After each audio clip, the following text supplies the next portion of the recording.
Welcome to this YouTube channel. In this video we are going to talk about top 10 facts about the Silk Roads and its caravansaries. So before starting this video, like this video, and subscribe to our YouTube channel for future updates. Caravansaries, large guest houses or hostels, were scattered along the Silk Road's inland routes to accommodate traveling traders and their caravans as they made their way along these trade routes. From Turkey to China, they provided merchants with not only a daily opportunity to eat well, relax and prepare themselves in safety for their onward journey, but also a regular opportunity to exchange commodities, trade with local markets, and meet other merchant travelers, and thus to exchange cultures, languages and ideas. As a result, caravansaries were something more than just rest stops along the Silk Roads. They evolved into crucibles for cultural cross-fertilization along their range. Number 10. The origins of the caravansary are largely unknown. The word is derived from the Persian car-evan, which means caravan or party of travelers, and sera, which means palace or enclosed house, with the Turkish suffix ye added.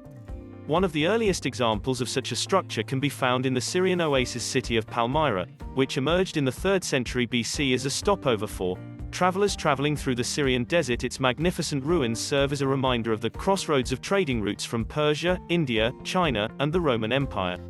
Caravansaries became more necessary as trade routes grew and became more lucrative, and construction appears to have increased across Central Asia from the 10th century onwards, especially during periods of political and social stability, and continued until the 19th century. This culminated in a caravansary network that extended from China to the Indian subcontinent, Iran, the Caucasus, Turkey, and as far as North Africa, Russia, and Eastern Europe, with many of them still standing today. Number 9. Caravansaries were strategically located within a day's journey of each other to prevent merchants and, more importantly, their valuable cargoes from spending the night on the road. In well-maintained areas such as along the Great Trunk Road that ran through northern India and into Pakistan, this resulted in a caravansary every 30 to 40 kilometers. On average, some, especially those near frontiers or borders, had fortified walls and doubled as military strongholds or outposts known as rabats. The caravansaries of the Great Trunk Road in northern India were supplied with messenger horses under the Mughal emperors of the 16th century, ready to pass on any important news brought by travelers. Number 8. However, the caravansary's most significant legacy was its position as a crucible for cultural exchange and interaction along the Silk Road's duration. They not only enabled the movement of people and goods along these long and arduous paths, but they also offered opportunities for these travelers to meet and exchange stories and experiences, as well as cultures, thoughts and beliefs. Local food, clothes and etiquette were mixed with merchants' own goods and customs, and languages had to be mastered in order to convey stories from the road. Furthermore, religions, customs and ideas collided in such areas, bringing influences from all over the Silk Roads into the societies that surrounded the caravansaries. As Islam spread throughout Central Asia in the early Middle Ages, many were outfitted with mosques, and religious scholars traveling along these routes also spread Buddhism, Christianity and Judaism.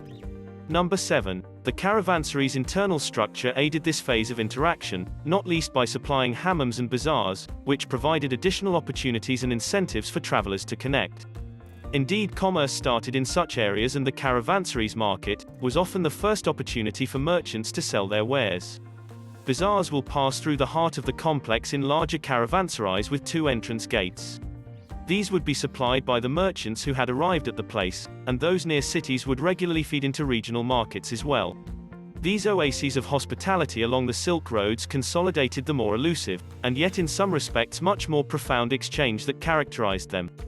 Number 6. The presence of this network of caravansaries along the Silk Roads thus laid the groundwork for the new cultures that would emerge along these trade routes.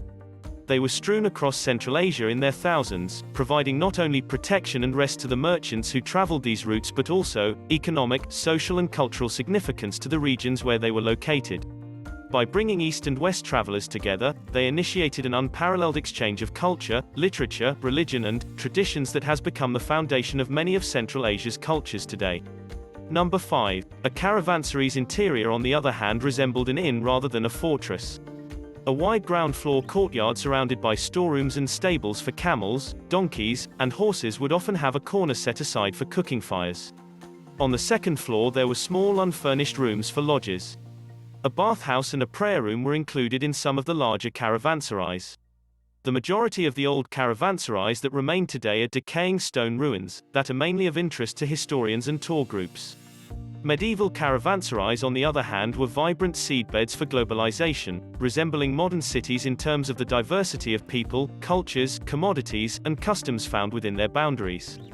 While mingling at these trading centers, travelers from East and West exchanged tales, news, goods and ideas in a variety of languages. They tried local cuisine and learned about international customs.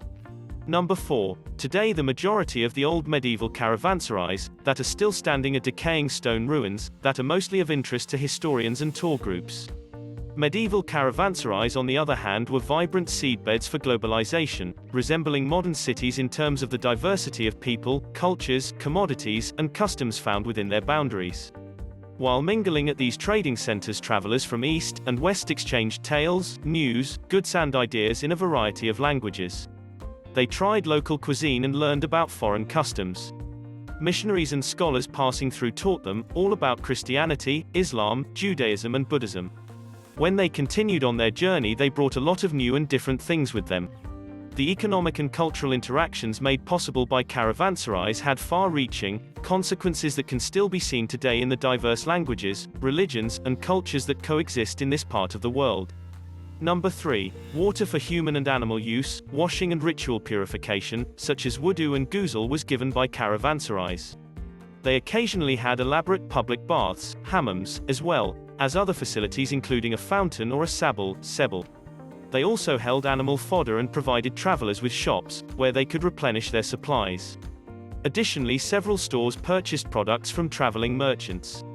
Many caravanserais, such as the elevated Seljuk and Ottoman caravanserais in Turkey, were also fitted with small mosques. Number 2. Beginning in the Burji Mamluk century, wikalas, urban caravanserais, in Cairo were often several stories tall, and included a low-income rental apartment complex on the upper floors, with merchant accommodations on the lower floors. This provided the building with two sources of income which were handled via the Vakfi system, in addition to making the best use of limited space in a crowded city. Number 1. According to Herodotus, caravanserais were frequent not only along the Silk Route but also along the Achaemenid Empire's Royal Road, a 2,500-kilometer, 1,600-mile, ancient highway that extended from Sardis to Susa. The true account of the road in question is as follows: it has royal stations, and excellent caravanserais along its entire length, and it passes through a populated tract without danger. Other significant urban caravanserais were established in the Indian subcontinent along the Grand Trunk Road, especially in the Mughal Delhi and Bengal Suba regions. Caravanserais were a common form of framework throughout the Middle East, North Africa, and Ottoman Europe for much of the Islamic period 7th century, and after, both in the rural countryside and in dense urban centers. Throughout the Seljuk Empire, a number of caravanserais or Hans were built, many of which have survived today in Turkey, for example, the large Sultan Han in Aksaray province, as well as Iran the Raibat-i-Sharaf in Khorasan. Many examples can still be found in the historic areas of Damascus, Aleppo, Cairo, Istanbul, Fez, and other cities where urban variants of caravanserais became significant centers of economic activity, mostly clustered near the main souk areas. What do you think about this video? Do let us know down in the comment section below. If you enjoyed this video and want to hear from us again, be sure to hit that subscribe button before you go.